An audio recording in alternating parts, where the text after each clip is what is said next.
예루살렘에서 서기관들은 없어서는 안 되는 소중한 사람들입니다. 서기관들은 구약 왕정 때부터 존재했고, 특별히 바벨론 포로를 거치면서 율법 필사, 그리고 율법 연구 및 전승을 담당했습니다.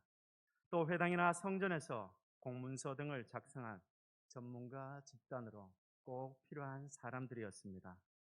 더욱이 율법을 전수하는 일에는 남다른 역할을 했기에 그들이 맡은 일은 아주 중요하고 없어서는 안 되는 그러한 사람들입니다.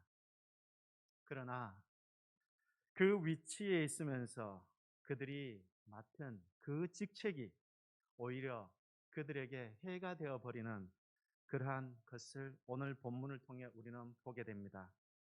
서기관들은 세마포로 된 통옷, 긴 백색 두루마기 옷을 입었습니다. 그 두루마기는 길이가 발끝까지 닿았으며 옷 끝에는 다른 사람들보다 넓은 옷술을 달아서 다른 사람들과 차별화를 두었습니다. 또한 이들은 말을 함에도 율법적 근거를 가지고 말을 했기에 권위를 부여했습니다.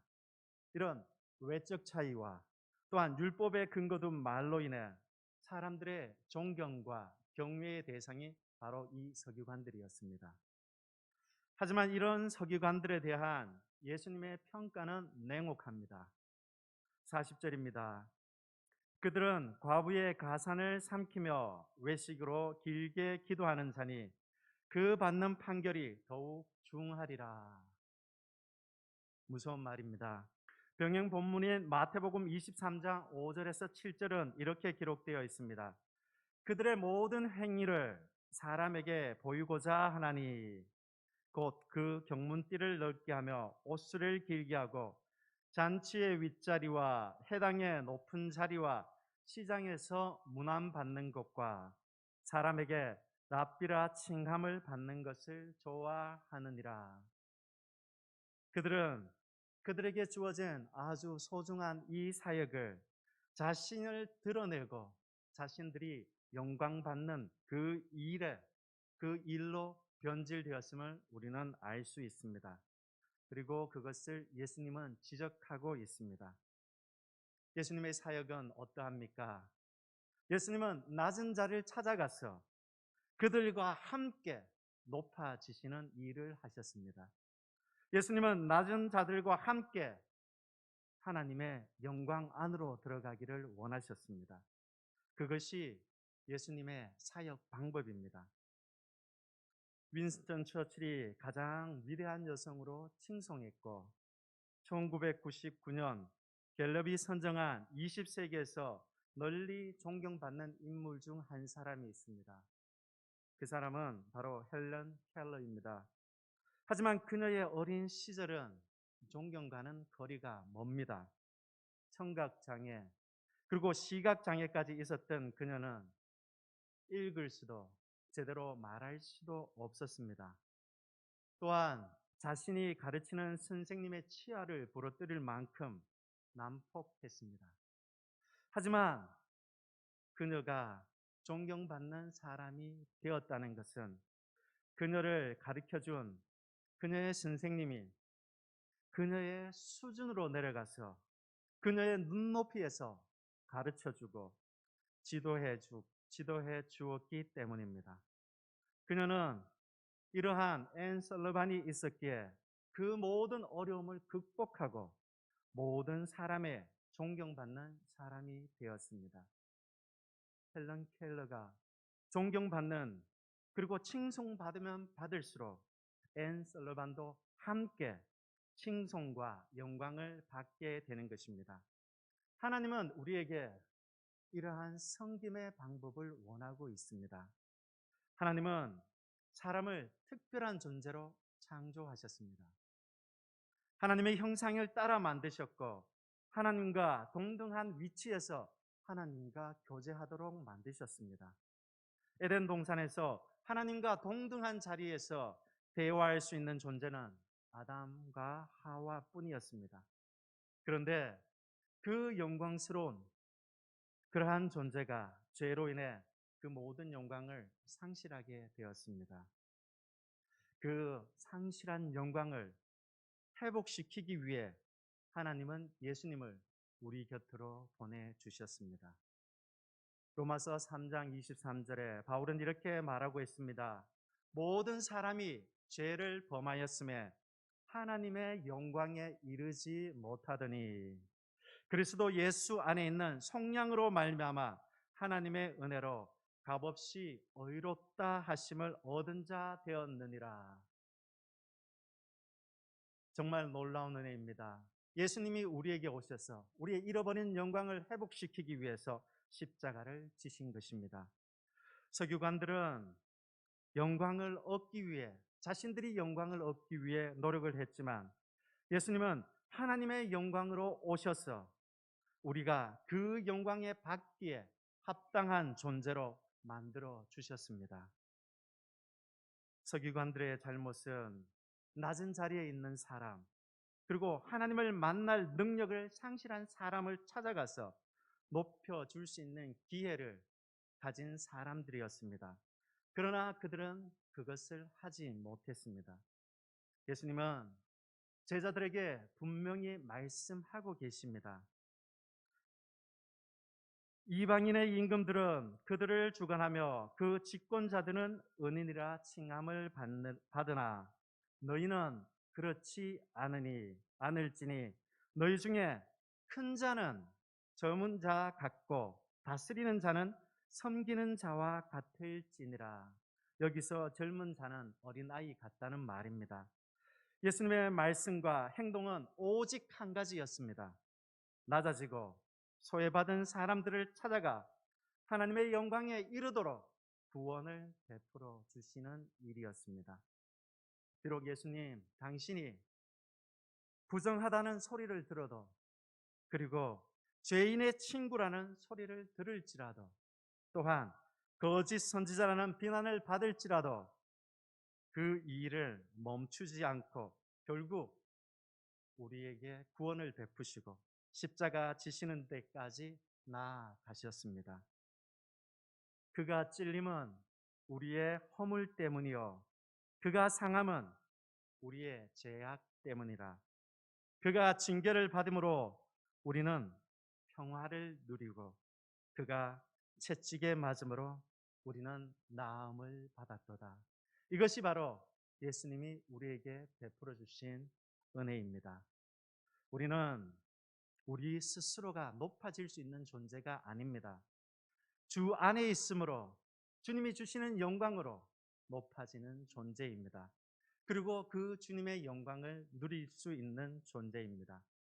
하나님의 칭찬과 하나님이 주시는 영광을 갈망하는 모든 성도님들이 되시기를 간절히 원합니다.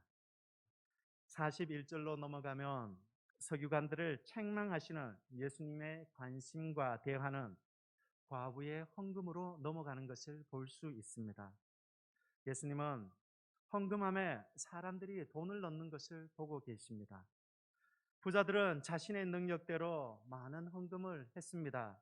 반면 가난한 과부는 2렙돈, 한 고드란트를 넣었습니다. 이 모습을 예수님이 보고 계시다가 서기관들을 책망하는 것과는 달리 2렙돈을 헌금한 그 과부를 칭찬하십니다. 요즘 기준에서 2렙돈을 환산해 보면 2렙돈은 4,000원 정도의 가치가 있습니다. 정말 교육부 아이들이 하는 수준의 그 돈을 헌금한 그 과부를 주님이 칭찬하신 것입니다. 그런데 예수님은 왜 그 과부를 칭찬하셨을까요? 43절에 그 이유가 나와 있습니다. 그 이유는 과부의 헌금은 생활비 전부였다는 것입니다. 43절입니다. 저들은 그 풍족한 중에서 헌금을 넣었거니와 이 과부는 그 가난한 중에서 자기가 가지고 있는 생활비 전부를 넣었느니라. 열왕기상 17절에 보면 엘리야에게 자신과 아들이 먹을 음식을 대접한 과부가 있습니다. 바로 사르밧 과부입니다. 그 과부는 엘리야에게 이렇게 이야기합니다. 당신의 하나님 여호와께서 살아계심을 두고 맹세하노니 나는 떡이 없고 다만 통에 가루 한 움큼과 병에 기름 조금뿐이라. 내가 나뭇가지 둘을 주워다가 나와 내 아들을 위하여 음식을 만들어 먹고 그 후에는 죽으리라. 다른 수입원이 없고 도움 받을 곳도 없는 과부의 생활비 전부는 어쩌면 그녀의 생명의 일부와도 같습니다. 그것을 그녀가 헌금하였다는 것은 자신의 생명의 일부를 주님 앞에 드렸다는 말입니다. 겉으로 보기에는 아름답고 화려하지 않지만 그녀의 헌금은 하나님에게 가장 화려하고 아름다운 헌신이며 헌금입니다. 가난한 과부의 모습은 보이는 곳에서 자신을 화려하게 치장하고 드러내는 서기관들의 모습과는 너무나 대조적입니다. 예수님은 그런 대조적인 모습을 우리에게 보여주시며 어떤 것이 정말 진정으로 주님 앞에 드려지는 예배, 드려지는 헌신인지를 알려주고 계시는 것입니다.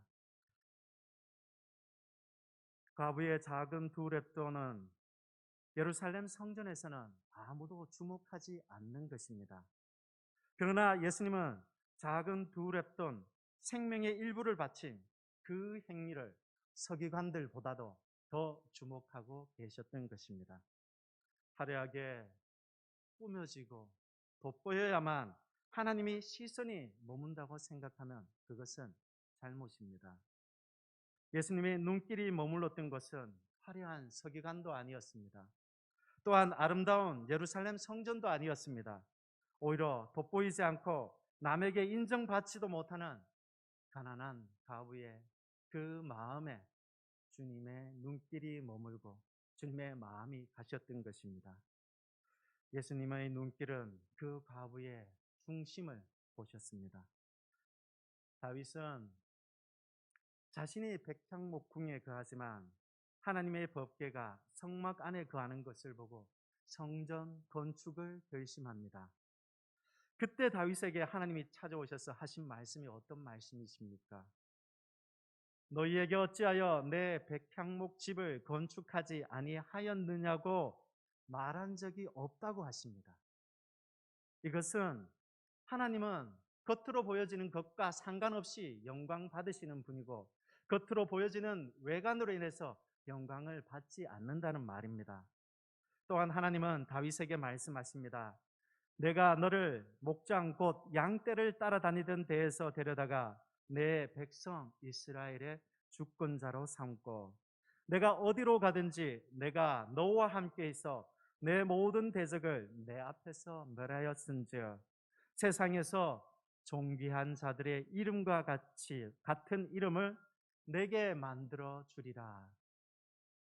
무슨 말입니까? 다윗이 성전 지을 능력이 있어서 다윗을 하나님께서 존귀하게 만드신 것이 절대 아닙니다.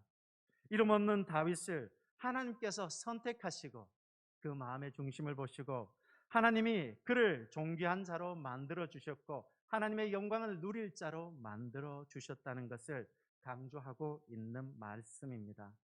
하나님은 다윗의 중심을 보셨고 그 중심을 통해서 영광을 받으셨습니다. 그리고 다윗과 함께 하나님은 누리고 그 영광을 누리셨습니다. 하나님은 영광을 받으시기 위해 성전이나 우리의 외모를 거룩하고 화려하게 꾸미라고 명령하지 않습니다. 하나님은 그저 하나님이 준비하신 하나님의 영광 안으로 사람들이 들어와서 함께 누리기를 원하십니다. 모든 영혼이 하나님의 영광 안으로 들어오시기를 원하십니다. 그것이 하나님에게 우리에게 영광스러운 일이기도 하지만 하나님에게 또한 가장 영광스러운 일이기 때문입니다. 이어지는 13장 1절에서도 예수님은 다시 한번 제자들에게 이것을 확인시켜 주고 있습니다. 제자들 중에 하나가 예루살렘 성전의 아름다움을 보고 예수님, 예루살렘 성전이 어떻습니까? 예루살렘 성전이 화려하지 않습니까? 라는 투의 질문을 하고 있습니다. 이 말에 예수님은 어떤 대답을 하십니까? 13장 2절입니다. 이 큰 건물들을 보느냐? 돌 하나도 돌 위에 남지 않고 다 무너뜨려지리라 하시니라. 서기관들의 외모와 예루살렘 성전은 겉으로 보기에는 아름답고 존경받을 만한 그러한 것이었습니다. 하지만 그런 치장된 아름다움은 하나님께서는 싫어하시고 하나님은 버려지고 무너질 영광이라고 말씀하고 계십니다. 과일이나 채소를 사다 보면 겉은 멀쩡한데 잘라보면 썩어진 경우가 있습니다. 이런 과일이나 채소는 쓸모가 없고 오히려 사람들의 기분을 나쁘게 합니다. 하나님에게 이 당시 서기관들이나 예루살렘 성전의 화려한 모습은 바로 이것과 같습니다. 외형은 훌륭해 보이지만 그 실상은 썩어서 주님을 짜증나게 만들 뿐입니다. 예수님께서 예루살렘 성전에 들어오시면서 하신 일이 무엇이었습니까? 바로 장사치들을 쫓아내신 일입니다. 하나님께 예루살렘 성전은 돈을 탐하는 장사치, 그리고 자신이 높임을 받기를 원하는 대제사장 서기관들에 의해 만들어진 냄새나는 결과물이 이 당시 예수님이 보신 예루살렘 성전입니다. 예수님에게 이런 예루살렘 성전은 어서 속히 무너져야 할 대상이었습니다. 가식으로 장식된 까마귀에 관한 이솝 우화가 있습니다. 새들의 세상에서 가장 아름다운 새를 왕으로 세우기로 했습니다. 이 소식을 까마귀도 들었습니다. 까마귀는 자신의 모습은 까맣고 못생겼다고 생각해서 다른 새의 깃털로 자신을 아름답게 치장하기로 마음먹었습니다. 그리하여 들판이나 숲을 돌아다니며 다른 새들이 떨어뜨린 깃털로 자신의 온몸을 화려하게 꾸몄습니다. 드디어 약속된 날, 약속된 장소에서 저마다 새들은 아름다움을 뽐냈고 까마귀도 형형색색의 깃털로 장식한 자신의 모습을 뽐내었습니다. 드디어 다른 새들의 깃털로 장식된 까마귀가 가장 아름답다고 인정받아 왕으로 추대되었습니다. 그러자 다른 새들이 이의를 제기하며 저마다 까마귀 몸에 붙어 있는 자신의 깃털을 찾아갔습니다. 그러자 까마귀에게 남겨진 것은 자신의 검은 날개뿐이었습니다. 아름답게 꾸며진 예루살렘 성전, 그 모습이 이솝이 말한 이 까마귀 같은 모습은 아닐까요?